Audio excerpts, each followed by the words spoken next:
Halo pemirsa, apa kabar Anda hari ini? Sorotan dunia hadir menemani Anda dengan beragam informasi seputar peristiwa dan isu global dari berbagai belahan dunia. Saya Arif Rifai.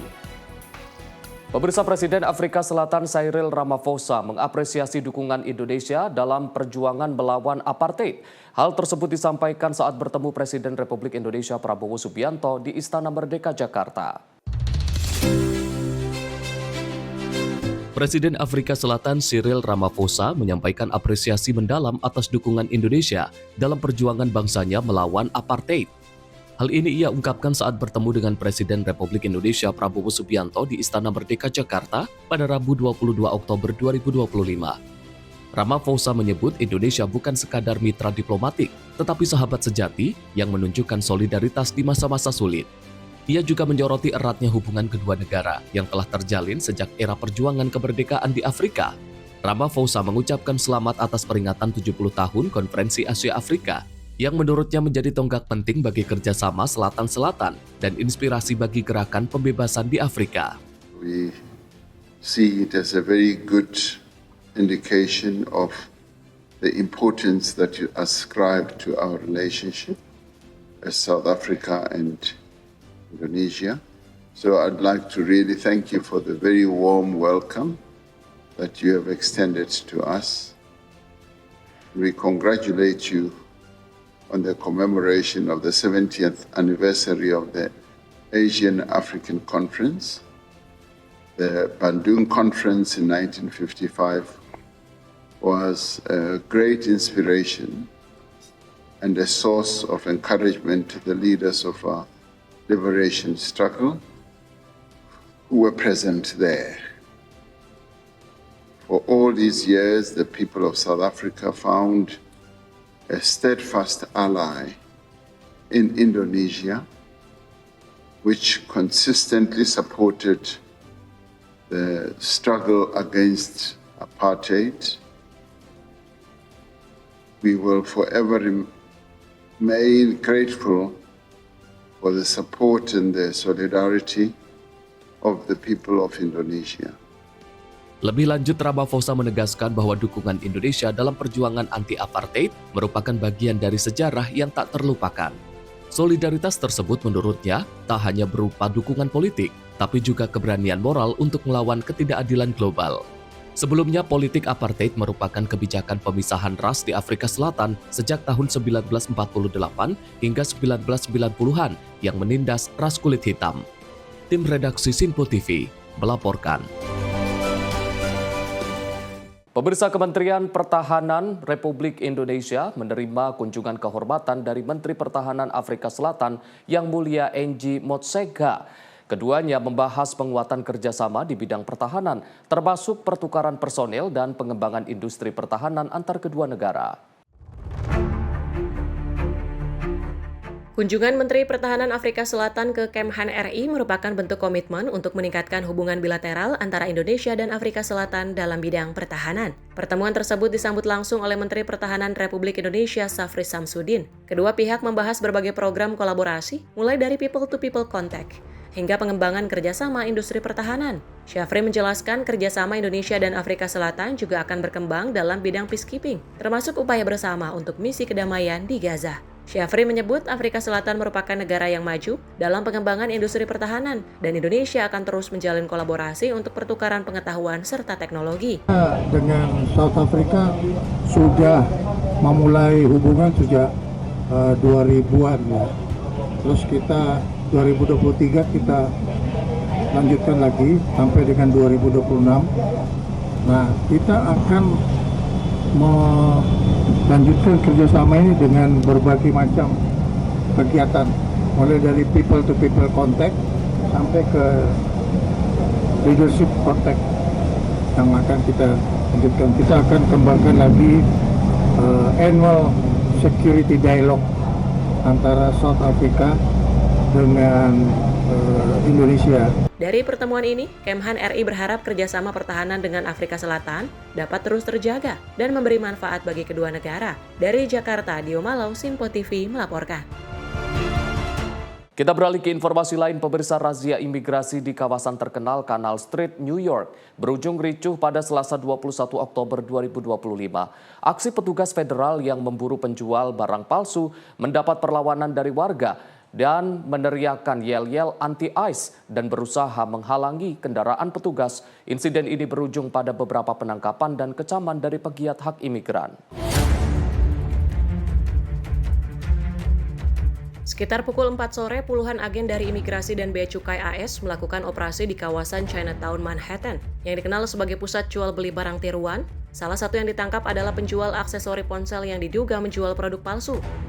Tak lama setelah penangkapan, puluhan warga langsung mengepung kendaraan petugas. Mereka meneriakan ICE keluar dari New York dan mengajak orang lain bergabung. Situasi memanas saat petugas mulai mendorong demonstran dan mengancam menggunakan semprotan merica. Ketegangan meningkat ketika semakin banyak orang berdatangan. Beberapa agen federal mundur sambil diiringi teriakan warga. Tak lama kemudian, pasukan tambahan bersenjata dan berseragam taktis datang menggunakan kendaraan militer. Juru bicara Departemen Keamanan Dalam Negeri, Tricia McLaughlin, menyebut operasi ini bertujuan menindak penjual barang palsu. Ia mengatakan para pengunjuk rasa menjadi perusuh yang menghalangi tugas aparat dan menyerang petugas. Satu orang dilaporkan ditangkap karena diduga menyerang agen.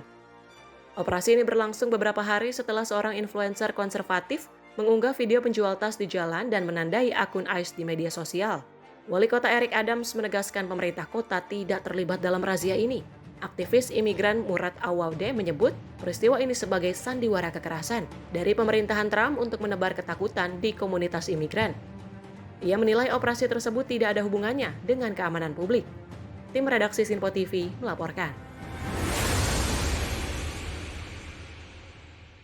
Senator Tengah Rodrigo Paz memenangkan pemilihan Presiden Bolivia dalam putaran kedua. Hasil sementara menunjukkan Paz mengalahkan rivalnya dari kubu sayap kanan, mantan Presiden Jorge Tuto Quiroga. Kemenangan Paz menjadi kejutan politik di Bolivia. Meski sebelumnya bukan figur nasional terkenal, politikus berusia 58 tahun ini berhasil menarik dukungan publik yang muak dengan krisis ekonomi dan kepemimpinan Partai Sosialis Movement Toward Socialism atau MAS yang sudah berkuasa selama 20 tahun. Paz dan pasangannya mantan perwira polisi Endam Lara mendapatkan dukungan kuat dari pemilih kelas pekerja dan warga pedesaan. Mereka dinilai memberikan alternatif yang lebih seimbang, tidak ekstrim seperti kanan, namun juga kritis terhadap pengeluaran boros pemerintah sebelumnya. Kemenangan ini menandai berakhirnya dominasi Partai Sosialis di Bolivia selama 2 dekade terakhir. Rodrigo Paz berjanji memulihkan stabilitas ekonomi dan mempersatukan rakyat Bolivia yang selama ini terpecah dalam polarisasi politik. Tim redaksi Sinpo TV melaporkan. Pemirsa, Presiden Prabowo Subianto dan Presiden Brazil Lula da Silva menyaksikan penandatanganan 8 kesepakatan kerjasama strategis antara Indonesia dan Brazil. Kesepakatan ini mencakup berbagai bidang penting seperti energi, teknologi, pertanian, dan kemitraan bisnis.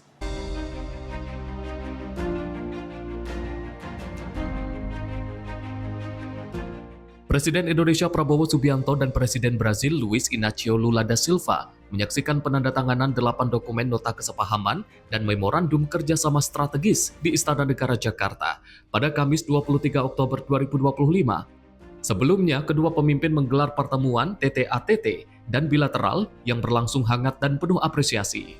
Prabowo menyambut baik kunjungan kenegaraan Lula sebagai tindak lanjut dari lawatan balasan ke Brasilia pada Juli lalu. Ia menegaskan bahwa kunjungan timbal balik ini menunjukkan semakin kuatnya hubungan persahabatan dan komitmen bersama untuk memperluas kerjasama di berbagai bidang strategis antara kedua negara. Selanjutnya, memorandum saling pengertian antara Badan Riset dan Inovasi Nasional Republik Indonesia dan Kementerian Sains, Teknologi dan Inovasi Republik Federasi Brazil tentang kerjasama sains, teknologi, dan inovasi.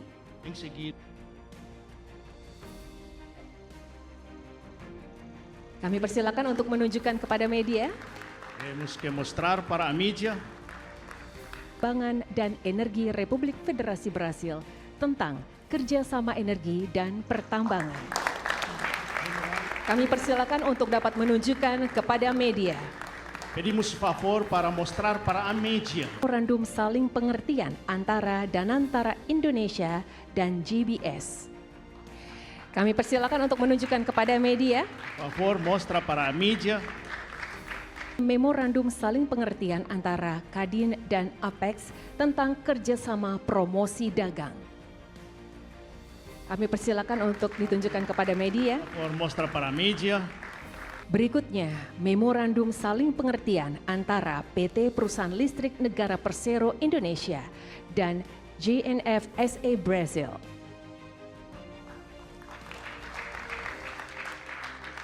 Penandatanganan kesepakatan mencakup sektor energi, pertambangan, sains dan teknologi, pertanian, statistik, serta kemitraan antar pelaku usaha dan kamar dagang. Kesepakatan ini melibatkan kementerian, lembaga dan badan usaha seperti ESDM, BRIN, BPS, PLN, Pertamina, dan Kadin Indonesia yang menegaskan komitmen memperdalam kemitraan strategis demi pembangunan inklusif dan berkelanjutan. Tim redaksi Sinpo TV melaporkan.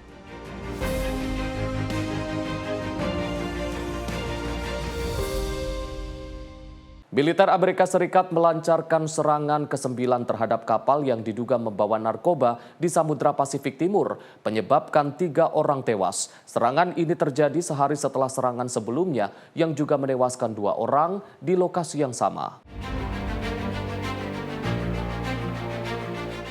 Serangan ini menjadi perluasan dari kampanye militer Amerika Serikat melawan penyelundupan narkoba di Amerika Selatan yang sebelumnya terfokus di Laut Karibia. Dengan serangan di Samudra Pasifik, area target militer meluas ke wilayah di mana kebanyakan kokain dari produsen terbesar dunia diselundupkan. Menhan Hetzek menyamakan perang melawan kartel narkoba dengan perang melawan terorisme setelah serangan 11 September 2001. Ia juga menyebut para penyelundup sebagai Al-Qaeda di hemisfera barat.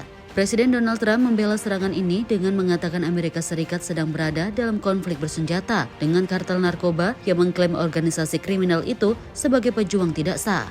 Menggunakan dasar hukum yang sama dengan yang digunakan pada perang melawan terorisme pada masa Presiden George W. Bush. Tim redaksi melaporkan. Pemirsa, mantan Presiden Prancis Nicolas Sarkozy resmi memulai hukuman penjara 5 tahun atas kasus konspirasi pendanaan ilegal kampanye Presiden 2007. Langkah ini menjadikannya mantan kepala negara modern pertama di Prancis yang dipenjara. Nicolas Sarkozy, Presiden Prancis periode 2007-2012, resmi menjalani hukuman di penjara La Santé, Paris setelah dinyatakan bersalah dalam kasus konspirasi kriminal untuk mendanai kampanyenya dengan dana dari pemerintah Libya. Sarkozy yang kini berusia 70 tahun disambut ratusan pendukung saat meninggalkan rumahnya di Paris bersama istrinya, mantan supermodel Carla Bruni. Tak lama kemudian, mobil polisi yang membawanya masuk melalui gerbang penjara La Santé. Menurut pengacaranya, Sarkozy akan ditempatkan di sel isolasi demi keamanan. Ia dilaporkan membawa beberapa sweater, penyumbat telinga, dan 3 buku. Salah satunya The Count of Monte Cristo karya Alexander Dumas. Dalam pernyataan di media sosial, Sarkozy menyebut dirinya pria tak bersalah yang dikurung secara tidak adil dan berjanji akan terus memperjuangkan kebenaran. Pihak pengacaranya telah mengajukan permohonan pembebasan sementara saat proses banding berjalan. Dukungan untuk Sarkozy terlihat di sepanjang jalan menuju penjara. Ratusan warga melambaikan bendera Prancis sambil menyerukan Nicolas dan menyanyikan lagu kebangsaan. Presiden Prancis Emmanuel Macron mengatakan telah bertemu Sarkozy sepekan sebelum penahanan, namun menegaskan bahwa pemerintah menghormati sepenuhnya independensi peradilan. Tim redaksi Sinpo TV melaporkan. Dari Korea Utara, pemirsa, Korea Utara melakukan uji coba misil balistik pertama dalam 5 bulan dengan meluncurkan beberapa misil jarak pendek sejauh 350 km menuju timur laut pada Rabu 22 Oktober 2025. Uji coba ini terjadi beberapa hari sebelum kunjungan Presiden Amerika Serikat Donald Trump ke Asia. Militer Korea Selatan mengumumkan telah mendeteksi pelepasan beberapa misil balistik jarak pendek dari daerah di selatan Pyongyang yang terbang sejauh 350 km ke arah timur laut. Ketua Komando Staf Gabungan Korea Selatan menegaskan, misil-misil tersebut tidak jatuh di laut dan tidak menimbulkan ancaman langsung. Militer Korea Selatan menyatakan siap menghadapi setiap provokasi Pyongyang bersama aliansi militer yang kuat dengan Amerika Serikat. Perdana Menteri Jepang Sanae Takaichi mengungkapkan Tokyo terus berkoordinasi dengan Washington dan Seoul, termasuk berbagi data peringatan misil secara real-time. Hingga saat ini Pyongyang belum memberikan pernyataan resmi terkait uji coba tersebut. Presiden Donald Trump dijadwalkan memulai tur Asia pada akhir pekan ini. Dimulai dari Malaysia untuk menghadiri KTT regional, dilanjutkan ke Jepang dan Korea Selatan untuk pertemuan kerjasama ekonomi Asia Pasifik.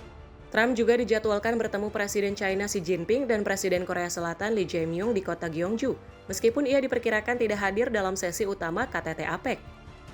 Pengamat menilai uji coba ini merupakan sinyal politik dari Pyongyang untuk menekan negara-negara barat agar mengakui status nuklirnya dan melonggarkan sanksi PBB. Uji coba ini merupakan yang pertama sejak 8 Mei saat Korea Utara melakukan simulasi serangan nuklir balasan terhadap pasukan AS dan Korea Selatan. Pada parade militer 10 Oktober lalu, Kim Jong-un memperkenalkan misil balistik antar benua baru Hwasong-20 yang diklaim sebagai senjata strategis terkuat Korea Utara. Tim redaksi Sinpo TV melaporkan. Pemirsa, informasi selengkapnya akan kami hadirkan usai jeda. Tetaplah bersama kami di Sorotan Dunia.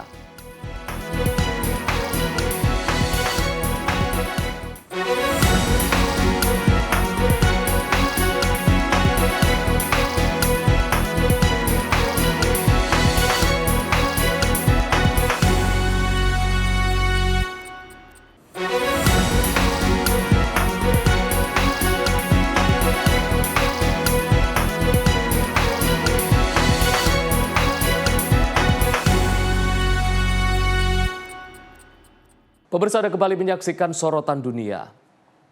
Seorang wanita penderita Parkinson di Inggris melakukan hal tak biasa saat menjalani operasi otak. Selama proses operasi, ia diminta untuk bermain klarinet. Langkah ini dilakukan untuk melihat langsung dampak dari terapi stimulasi otak dalam yang dilakukan tim dokter. Dennis Bacon, seorang penderita penyakit Parkinson asal East Sussex, telah mengalami kekakuan otot dan gerakan lambat sejak diagnosis tahun 2014. Kondisi itu mengganggu kegiatannya sehari-hari, termasuk berjalan, berenang, dan bermain klarinet yang sudah menjadi hobinya sejak lama. Untuk membantu mengurangi gejala Parkinson, tim dokter di King's College Hospital melakukan prosedur stimulasi otak dalam atau deep brain stimulation. Melalui operasi selama 4 jam, elektroda ditanamkan ke dalam otak untuk mengirimkan rangsangan listrik yang mengubah aktivitas saraf dan membantu mengurangi gejala. Selama operasi, pasien tetap sadar dengan anestesi lokal agar dokter dapat memantau gerakannya secara langsung. Hasilnya terlihat instan, jari-jari tangannya langsung lebih lincah dan ia dapat bermain klarinet dengan lebih mudah. Prosedur ini dilakukan dengan presisi tinggi dengan membuat lubang kecil di tengkorak untuk memasukkan elektroda ke titik yang tepat dalam otak. Saat arus listrik dihidupkan, gerakan tangan pasien langsung menunjukkan perbaikan. Sesudah operasi, pasien mengaku merasakan perubahan dalam kemampuannya berjalan dan berharap segera dapat kembali berenang dan menari. Alat penghasil rangsangan yang ditanam di tubuhnya memiliki baterai isi ulang yang dapat bertahan hingga 20 tahun dan mampu menyesuaikan stimulasi secara otomatis sesuai kebutuhan otak. Operasi unik ini menjadi bukti kemajuan teknologi medis dalam membantu pasien Parkinson, sekaligus memperlihatkan perpaduan antara ilmu kedokteran dan keajaiban musik. Tim redaksi Sinpo TV melaporkan.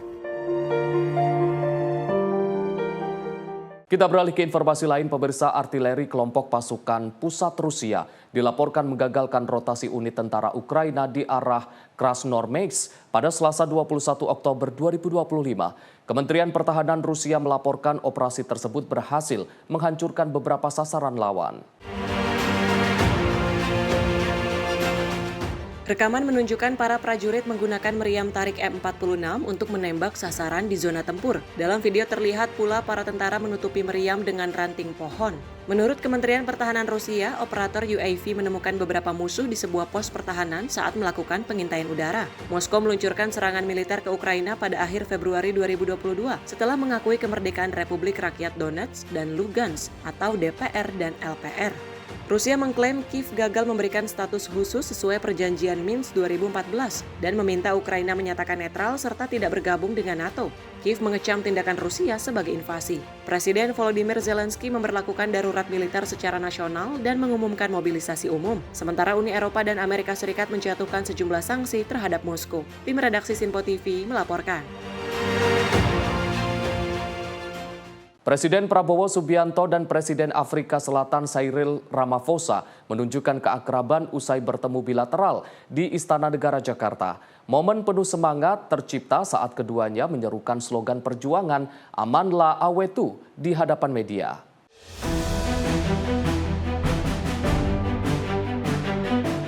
Momen hangat terjadi usai pertemuan bilateral antara Presiden RI Prabowo Subianto dan Presiden Afrika Selatan Cyril Ramaphosa di Istana Negara Jakarta pada Rabu 22 Oktober 2025. Saat menyampaikan pernyataan pers bersama, Prabowo dengan penuh semangat meneriakkan Amandla sampai mengepalkan tangan ke udara yang disambut tepuk tangan dan tawa hangat dari para hadirin.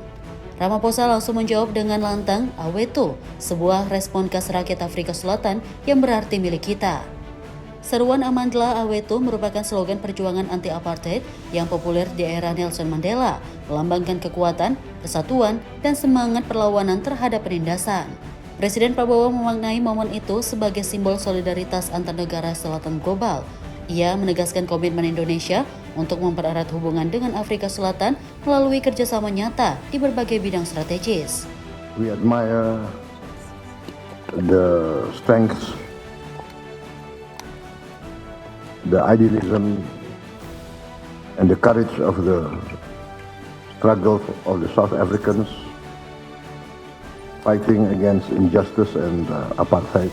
I look forward to increase these relations, and we will send. Indonesia has asked President of South Africa the possibility if we can send a technical team, technical delegation to discuss concrete programs in key areas where we can go forward. Tim redaksi Sinpo TV melaporkan. Pemirsa, krisis politik terbaru di Prancis sementara mereda setelah Perdana Menteri Sebastien Lecornu berhasil bertahan dari 2 mosi tidak percaya berturut-turut di parlemen. Dengan kegagalan upaya untuk menjatuhkan pemerintah, Presiden Emmanuel Macron saat ini bisa bernapas lega sebelum menghadapi tantangan yang lebih besar, yaitu persetujuan anggaran negara menjelang akhir tahun. 2 mosi tidak percaya yang diajukan oleh Partai Kiri Radikal France Unbowed dan Partai Sayap Kanan National Rally ditolak oleh Majelis Nasional Prancis pada hari Kamis 16 Oktober 2025. Mosi utama gagal mencapai 289 suara yang diperlukan untuk menjatuhkan pemerintah, hanya mengumpulkan 271 dukungan. Seandainya gagal, Macron dihadapkan pada pilihan sulit antara membubarkan parlemen untuk kedua kalinya atau mengganti Perdana Menteri untuk 5 kalinya dalam kurun waktu 1 tahun. Situasi ini bermula dari keputusan Macron membubarkan Majelis Nasional pada Juni 2024 yang berujung pada terbentuknya parlemen yang terpecah tanpa mayoritas. Para pengamat menilai kondisi ini telah menimbulkan ketidakpastian politik di salah satu negara yang selama ini dipandang sebagai pilar stabilitas di kawasan Eurozone.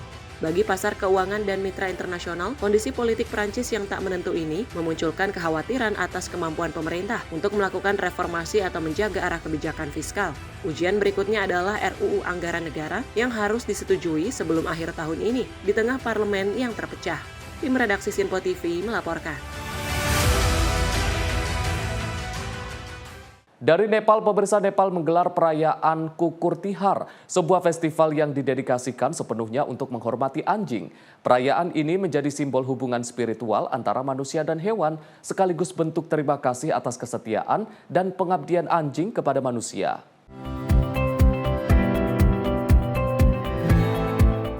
Sebagai simbol untuk menghormati ikatan antara manusia dan hewan, Nepal merayakan Festival Kukur Tihar pada Senin 20 Oktober 2025, hari yang didedikasikan sepenuhnya untuk menghormati anjing. Rekaman dari Kathmandu menunjukkan warga melakukan ritual tradisional, mengenakan tanda merah suci di dahi anjing dan mengalungkan bunga marigold sebagai simbol kemurnian dan pengabdian. Divisi anjing militer Nepal juga mengadakan parade untuk menghormati anjing-anjing yang bertugas. Tradisi ini juga terkait erat dengan perayaan Diwali atau Festival Cahaya. Kukur Tihar mengubah suasana masyarakat di seluruh negeri, dari jalan-jalan ramai Kathmandu hingga desa terpencil di mana setiap anjing, baik peliharaan maupun liar, diperlakukan sebagai tamu terhormat.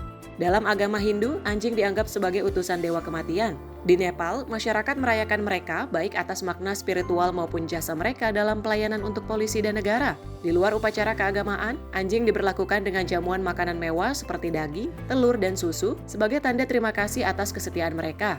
Festival ini berasal dari mitologi Hindu, di mana anjing dipercaya sebagai utusan setia Dewa Yama, dewa kematian, penjaga gerbang kehidupan setelah mati. Melalui penghormatan ini, umat Hindu memohon berkah dan keselamatan bagi arwah yang telah meninggal. Semangat inklusivitas menjadi ciri perayaan ini, di mana anjing liar mendapat penghormatan yang sama dengan anjing peliharaan, dan berkah khusus diberikan kepada anjing polisi serta anjing militer. Tim redaksi Sinpo TV melaporkan. Presiden Prabowo Subianto dan Presiden Brazil Lula da Silva sepakat memperkuat kerjasama ekonomi melalui 4 kesepakatan penting. Pertemuan ini menjadi lanjutan dari lawatan Prabowo ke Brazil pada Juli lalu. Presiden Brazil Lula da Silva melakukan kunjungan kenegaraan ke Indonesia dan disambut hangat oleh Presiden Prabowo Subianto di Istana Kepresidenan Jakarta pada Kamis 23 Oktober 2025. Pertemuan ini menjadi momen penting untuk menyepakati 4 perjanjian kerjasama yang merupakan kelanjutan dari kunjungan Prabowo ke Brazil pada bulan Juli lalu.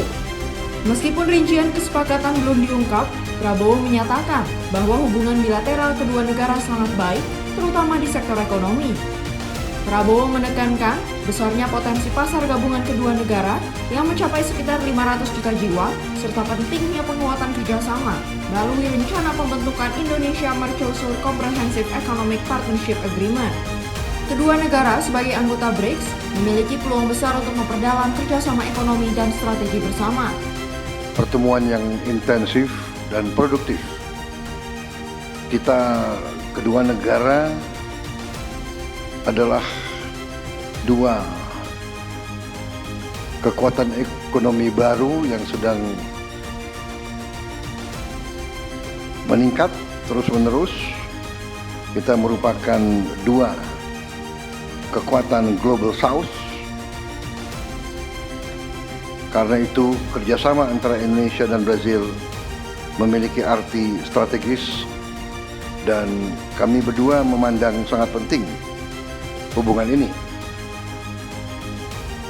Hubungan ini kita bertekad setelah kita diskusi secara intensif untuk mempererat dan terus meningkat di segala bidang. Di bidang perdagangan tentu saja kita harus tingkatkan perdagangan antar negara. Di bidang teknologi kita saling akan belajar. Di bidang pertanian mereka sangat maju. Kita juga ingin berhubungan dengan baik di bidang itu. Di bidang pertahanan mereka juga punya industri pertahanan yang sangat maju. Kita juga sudah menggunakan beberapa alat pertahanan dari Brazil sudah cukup lama kita menggunakan dan kita rencana akan terus meningkatkan kerjasama di sini. Kita sudah punya Defense Cooperation Agreement dengan Brazil dan ini dalam rangka ratifikasi. Tadi saya sebut di bidang energi juga kita sepakat. Tadi kita tanda tangan kesepakatan di bidang energi cukup signifikan antara PLN dan juga dengan swasta. Di bidang ilmu pengetahuan dan penelitian kita juga tadi sudah melaksanakan kerjasama.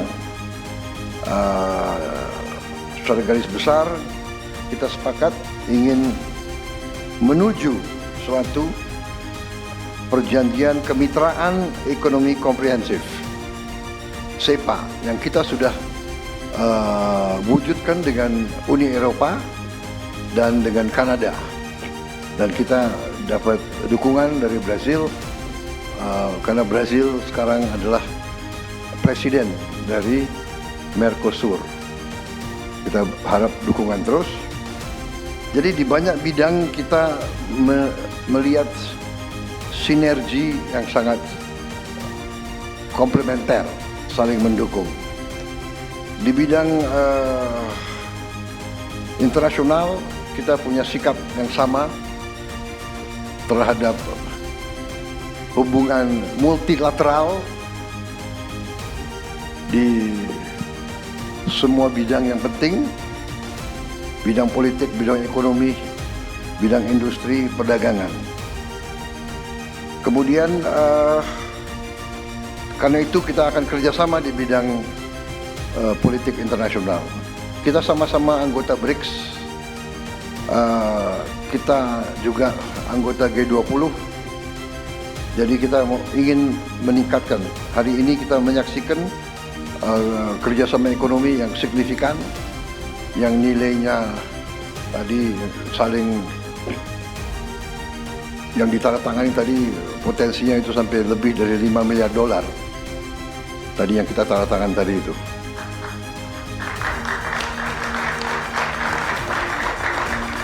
Di sisi lain, Presiden Lula berharap kunjungan ini dapat membuka peluang baru dalam kerjasama, tidak hanya di bidang perdagangan dan investasi, tetapi juga dalam teknologi kecerdasan buatan. Ia percaya investasi di AI akan meningkatkan inovasi ilmiah dan teknologi, serta mempererat kolaborasi antara universitas di kedua negara. Tim redaksi Sinpo TV melaporkan. Pemirsa, puluhan jurnalis yang selama ini meliput di gedung Pentagon memilih menyerahkan ID akses dan meninggalkan tempat kerja mereka. Keputusan ini diambil setelah Menteri Pertahanan Pete Hegseth menerima ataupun menerapkan aturan peliputan baru yang dianggap membatasi kebebasan pers. Suasana di gedung Pentagon mendadak berubah pada Rabu 15 Oktober 2025 saat puluhan jurnalis terlihat mengemas barang-barang mereka, menyerahkan ID akses, dan keluar dari gedung pertahanan Amerika Serikat. Mereka menolak untuk menandatangani aturan baru yang diterbitkan oleh Menteri Pertahanan Pete Hegseth. Dalam aturan tersebut, jurnalis hanya diizinkan melaporkan informasi yang sudah mendapat persetujuan langsung dari pihak Pentagon. Baik informasi yang rahasia maupun yang umum, semuanya wajib melalui proses penyetujuan terlebih dahulu. Bila melanggar, para jurnalis bisa sewaktu-waktu kehilangan izin akses atau diusir dari gedung Pentagon. Kebijakan baru ini mendapat penolakan luas dari berbagai media nasional. Secara terbuka menyatakan tidak akan menandatangani ketentuan yang mereka nilai membatasi kebebasan pers. Sebagian jurnalis terlihat membawa dokumen, foto, dan peralatan kerja dari meja mereka sebelum meninggalkan gedung pertahanan tersebut. Sebagian di antara mereka mengungkapkan kesedihan karena telah bekerja di Pentagon selama bertahun-tahun, namun memilih prinsip kebebasan informasi di atas akses fisik. Beberapa media menilai kebijakan ini sebagai spoon feeding atau upaya untuk mengendalikan berita dan membatasi informasi hanya sesuai kepentingan pemerintah. Menhan Hegseth membela kebijakannya, menyebut aturan baru itu sebagai prosedur umum untuk menjaga kerahasiaan nasional. Namun para pewarta menegaskan langkah tersebut adalah bentuk pembungkaman pers yang belum pernah terjadi di dalam Departemen Pertahanan modern. Dari kebijakan tersebut ada beberapa media yang memilih untuk menandatangani persetujuan dan mempertahankan akses di dalam gedung. Sementara itu sebagian besar jurnalis menegaskan akan tetap melakukan peliputan terkait pertahanan nasional meski tanpa akses langsung ke dalam gedung. Mereka menyatakan akan terus menjaga peran media sebagai pengawas kekuasaan walau dengan keterbatasan akses informasi. Tim redaksi Sinpo TV melaporkan. Ribuan warga di Sanaa berkumpul untuk mengantar jenazah Kepala Staf Houthi Muhammad Abdul Karim Al-Ghamari yang dipastikan tewas dalam serangan udara Israel. Kelompok Houthi telah mengumumkan pengganti Al-Ghamari serta menegaskan akan terus melawan serangan Israel. Ribuan warga berkumpul di sana pada Senin 20 Oktober 2025 untuk menghadiri pemakaman Kepala Staf Houthi Muhammad Abdul Karim Al-Ghamari yang meninggal dalam serangan udara Israel yang dikonfirmasi pekan lalu. Rekaman video menunjukkan lautan massa melakukan sholat jenazah di dalam Masjid Al-Shab di sana sebelum prosesi berlanjut melalui lapangan Sabin. Kelompok Houthi mengumumkan kematian Al-Ghamari pada Kamis 16 Oktober 2025 lalu, serta menyebutkan bahwa beberapa rekan dan anaknya juga meninggal dalam serangan tersebut. Kelompok Houthi juga mengumumkan pengangkatan Yusuf Hasan Al-Madani sebagai penggantinya. Sementara itu, pasukan pertahanan Israel atau IDF mengumumkan bahwa serangan udara mereka yang menyasar anggota senior rezim Houthi pada 28 Agustus telah menghasilkan eliminasi terhadap Al-Ghamari. IDF menyatakan bahwa Al-Ghamari memegang sejumlah posisi senior dan berperan penting dalam membangun kemampuan militer Houthi. Pada bulan Maret, Houthi kembali melancarkan serangan terhadap kapal yang terkait Israel di Laut Merah, dan sejak saat itu melakukan beberapa serangan terhadap kota termasuk Tel Aviv. Mereka mengatakan serangan tersebut merupakan respon atas operasi Israel yang terus berlanjut di Gaza. Sementara Israel terus melanjutkan kampanyenya, menyasar pelabuhan dan bandara yang dikuasai Houthi di Yaman, serta berjanji akan terus menyasar langsung para pemimpin kelompok tersebut. Tim redaksi Sinpo TV melaporkan. Kita beralih ke informasi lain, pemirsa. Kota Ayodhya di India Utara merayakan Deepotsava dengan penuh kemewahan. Dalam perayaan tahun ini, Ayodhya mencetak 2 rekor dunia Guinness melalui pencahayaan lebih dari 2,6 juta lampu minyak atau dia, serta pelaksanaan upacara arti terbesar di tepi sungai Sarayu. Inilah rekaman pada hari Minggu 19 Oktober 2025 yang menampilkan pertunjukan spektakuler pencahayaan lampu minyak, di mana sebanyak 2.617.215 dia atau lampu minyak menyinari tepi sungai Sarayu, dilengkapi dengan kembang api berkilau di langit malam. Lebih dari 30.000 relawan dari berbagai perguruan tinggi dan instansi pemerintah turut serta dalam pencahayaan dia yang disusun dengan pola presisi untuk mendukung proses verifikasi Guinness World Records.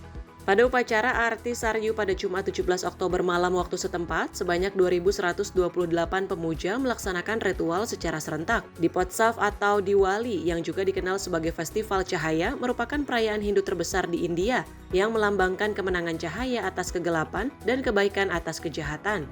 Warga lokal SN Singh menyatakan rasa syukurnya, menyebut bahwa perayaan ini membawa kebahagiaan luar biasa dan membuat seluruh dunia mengenal Ram lebih dekat. Sementara itu, pertunjukan drone spektakuler di Ramki Paidi juga mewarnai langit malam, menampilkan citra Dewa Hanuman dan Sri Ram dari epos Ramayana menggunakan 1.100 drone. Acara Deepotsava telah diselenggarakan setiap tahun sejak 2017 dengan jumlah lampu yang terus meningkat tiap tahun, dan penyelenggaraan tahun ini berhasil melampaui rekor tahun lalu sebesar 2,51 juta lampu. Acara ini diselenggarakan oleh Dinas Pariwisata Uttar Pradesh bersama pemerintah daerah setempat. Tim redaksi Sinpo TV melaporkan. Pemirsa, informasi lainnya akan kami hadirkan usai jeda. Tetaplah bersama kami di Sorotan Dunia.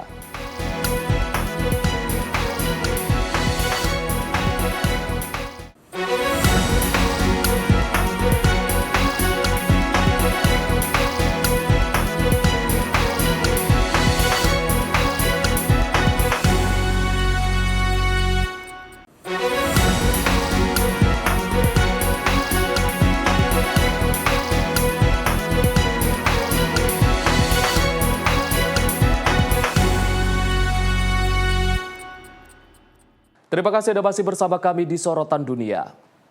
Pemirsa, untuk pertama kalinya dalam 6 tahun Korea Utara menggelar kembali Festival Film Internasional di ibu kota Pyongyang. Acara ini menandai upaya negara tersebut untuk membuka diri dan menghidupkan kembali kegiatan internasional yang terhenti selama pandemi. Media resmi Korea Utara melaporkan Festival Film Internasional Pyongyang ke-18 telah dibuka di Gedung Bioskop Internasional Pyongyang pada Rabu 22 Oktober 2025. Upacara pembukaan dilanjutkan dengan penayangan film seni bertajuk Red Seal yang merupakan produksi bersama antara Rusia dan Tiongkok. Dalam sambutannya, Kepala Badan Film Nasional Korea Utara menyatakan penyelenggaraan festival ini menjadi momen untuk mempererat persahabatan antara negara-negara progresif dan para pembuat film dari berbagai belahan dunia. Festival Film Internasional Pyongyang pertama kali digelar pada tahun 1987 dan merupakan satu-satunya festival film internasional di Korea Utara. Sebelumnya, ajang ini diadakan setiap 2 hingga 3 tahun, lalu berubah menjadi acara tahunan sejak 2018. Namun sejak edisi terakhir pada tahun 2019, festival ini terhenti akibat pandemi COVID-19. Pemerintah Korea Utara saat ini tengah berupaya menghidupkan kembali sektor pariwisata dengan mengadakan berbagai kegiatan internasional. Pada bulan April lalu, negara tersebut menggelar Marathon Internasional Pyongyang untuk pertama kalinya dalam 6 tahun, serta membuka resor pantai skala besar di kawasan Kalma untuk wisatawan asing pada bulan Juli. Kegiatan-kegiatan ini dipandang sebagai langkah Korea Utara untuk meningkatkan citra internasionalnya dan menarik kembali minat wisatawan dari luar negeri pasca pandemi. Tim redaksi Sinpo TV melaporkan. Kita beralih ke informasi lain. Pemirsa, layanan keamanan Ukraina memamerkan versi terbaru drone laut Sea Baby yang diklaim bisa beroperasi di seluruh Laut Hitam. Kemampuannya meliputi jangkauan lebih jauh, muatan lebih besar, dan sistem targeting berbasis kecerdasan buatan.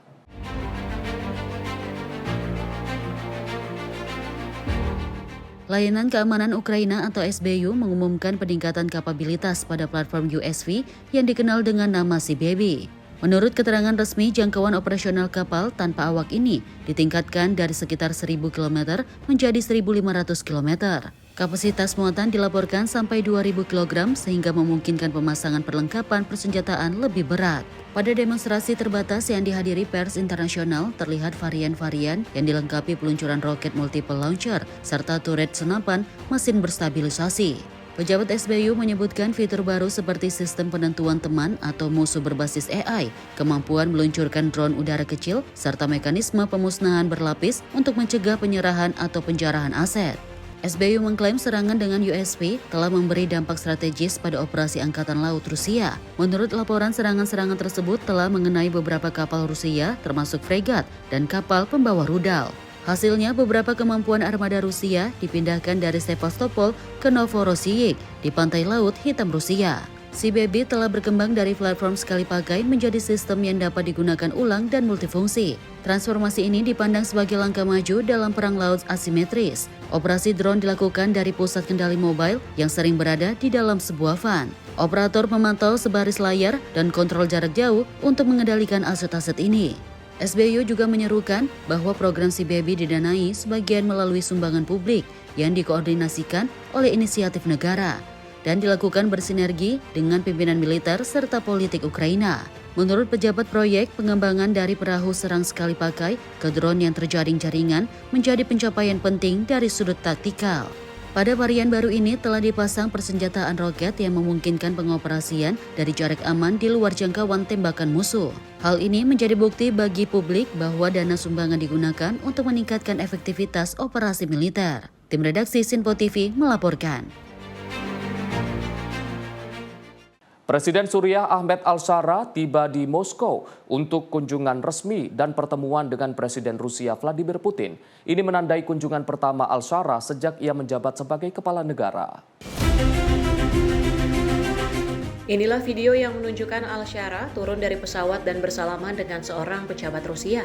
Kremlin mengumumkan keduanya akan membahas peluang pengembangan hubungan Rusia-Suriah serta perkembangan terkini di Timur Tengah. Kantor berita Suriah Sana menyebutkan, Al-Shara akan membahas perkembangan regional dan internasional yang menjadi kepentingan bersama, serta menjelajahi cara untuk mengembangkan kerjasama demi kepentingan kedua negara. Juru bicara Kremlin Dmitry Peskov menyatakan basis militer Rusia di Suriah diperkirakan masuk dalam agenda. Kementerian Luar Negeri Rusia menegaskan, Moskow dan Damaskus saat ini sedang membahas kehadiran Rusia di Suriah, serta penataan ulang fasilitas militer. Tim redaksi Sinpo TV melaporkan. Pemirsa, Kementerian P2MI menyegel kantor PT Alfa Nusantara Perdana di Cijantung, Jakarta Timur. Penyegelan dilakukan sebagai tindakan penegakan hukum terhadap perusahaan penempatan pekerja migran yang melanggar aturan. PT Alfa Nusantara Perdana diduga melanggar Peraturan Menteri P2MI nomor 4 tahun 2025 terkait izin rekrutmen, penempatan ke kawasan moratorium, serta penyelesaian hak pekerja migran. Kementerian P2MI melakukan penyegelan kantor PT Alfa Nusantara Perdana yang diduga telah melanggar ketentuan perusahaan penempatan pekerja migran di kawasan Cijantung, Jakarta Timur pada Rabu pagi. Dirjen Kementerian P2MI Rinaldi Rusman menyebut PT Alfa Nusantara Perdana merupakan perusahaan ke-8 yang dijatuhkan sanksi administratif oleh Kementerian P2MI sejak bulan Maret lalu. Rinaldi menjelaskan perusahaan tersebut terbukti melanggar Peraturan Menteri P2MI nomor 4 tahun 2025 pasal 9 ayat 1 yang mana perusahaan tidak memiliki surat izin perekrutan pekerja migran, menempatkan tenaga kerja ke kawasan Timur Tengah yang masih dalam status moratorium, serta tidak menyelesaikan permasalahan pekerja migran seperti gaji dan potongan yang tidak sesuai. Jadi kalau PT ini pertama dia melanggar, pastinya dia melanggar Peraturan Menteri P2MI nomor 4 tahun 2025. Ya, itu melanggar pasal 9 ayat 1. Nah, di ayat 1 itu ada huruf A sampai huruf, kalau nggak salah sampai K ya, salah ya, sampai Y ya, sampai Y ya.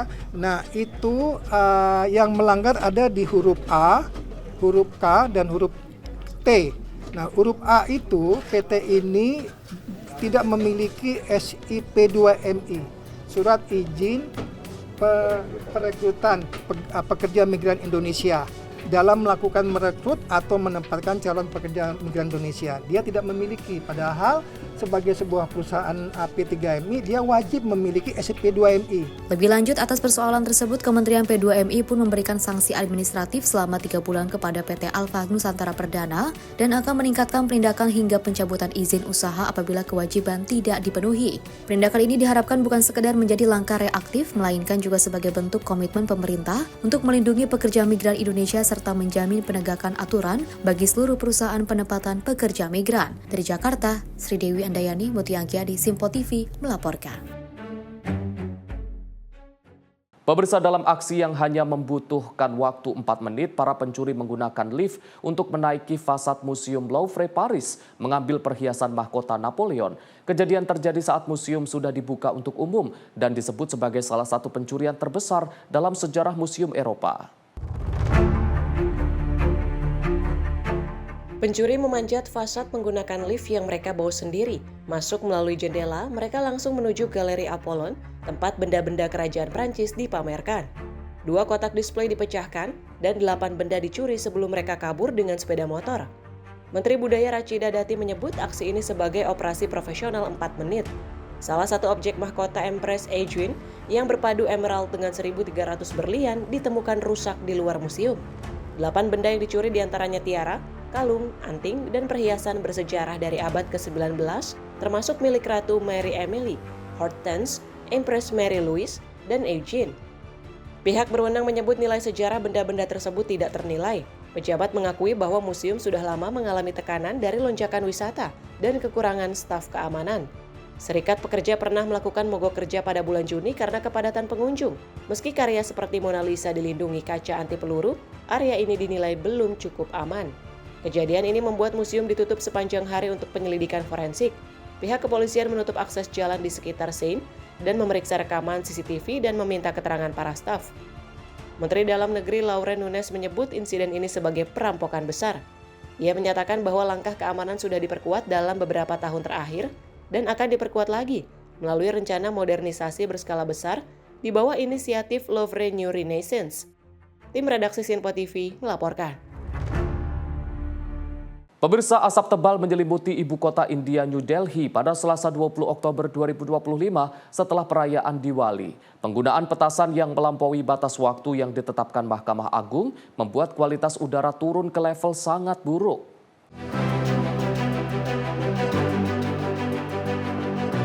Asap abu-abu pekat menyelimuti New Delhi pada Selasa pagi 20 Oktober 2025. Warga mengeluh mata perih dan udara yang membuat sesak nafas setelah penggunaan petasan secara meluas saat perayaan Diwali melampaui batas 2 jam yang ditetapkan Mahkamah Agung. Rekaman memperlihatkan ibu kota ditutupi kabut tebal saat pengendara melintas dengan visibilitas rendah di dekat Delhi Gate.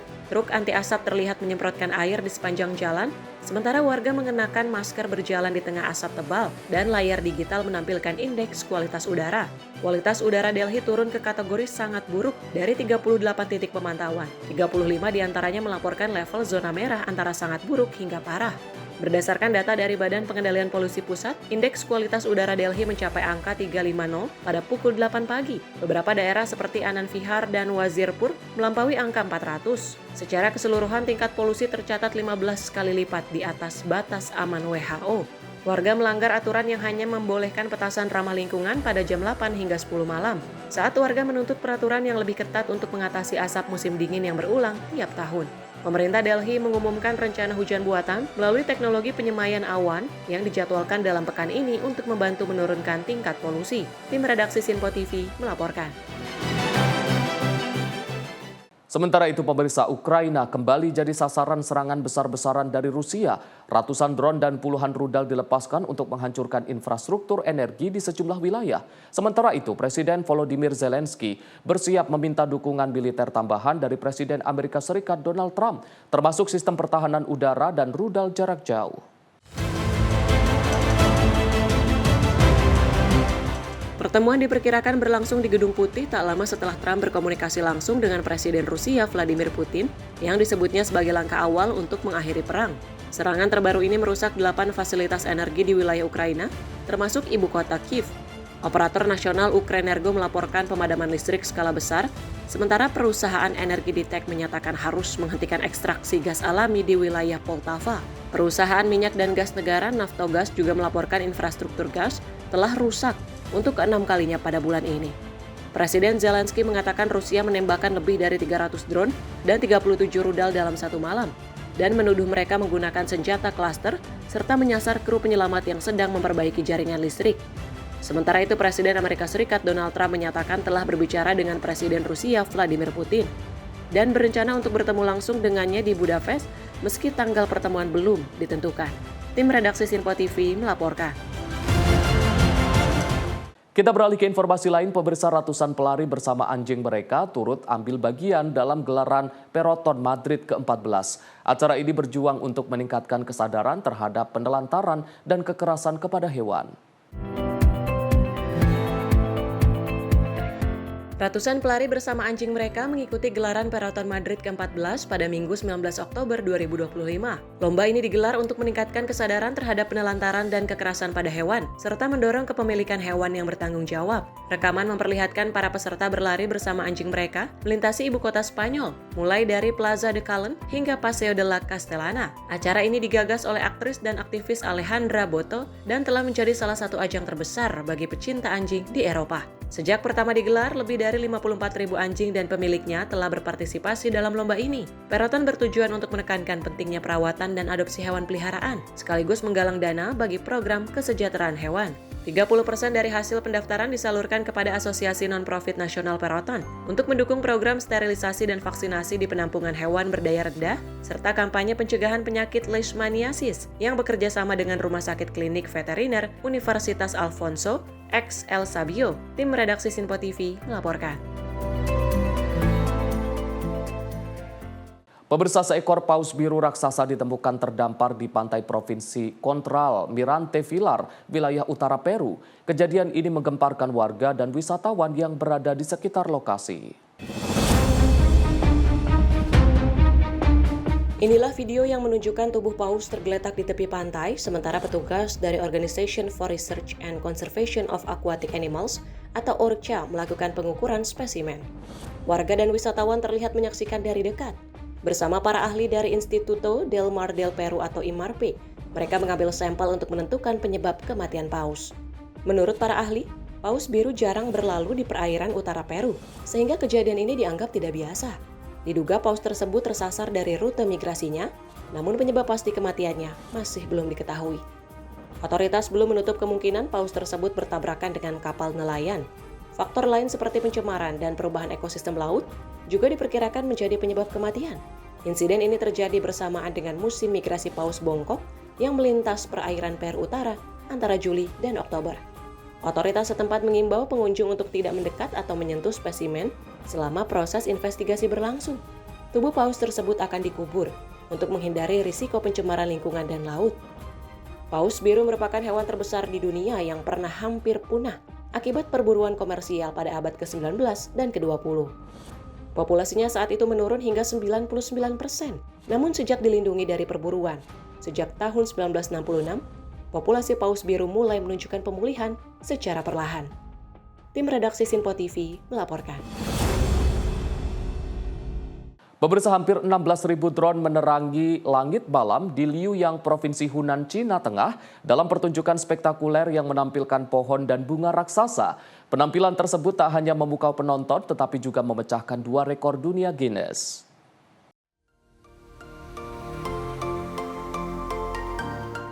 Hampir 16.000 drone menerangi langit malam di Liuyang, Provinsi Hunan, China Tengah dalam pertunjukan spektakuler yang menampilkan pohon menjulang tinggi dan bunga raksasa pada Jumat malam 17 Oktober 2025.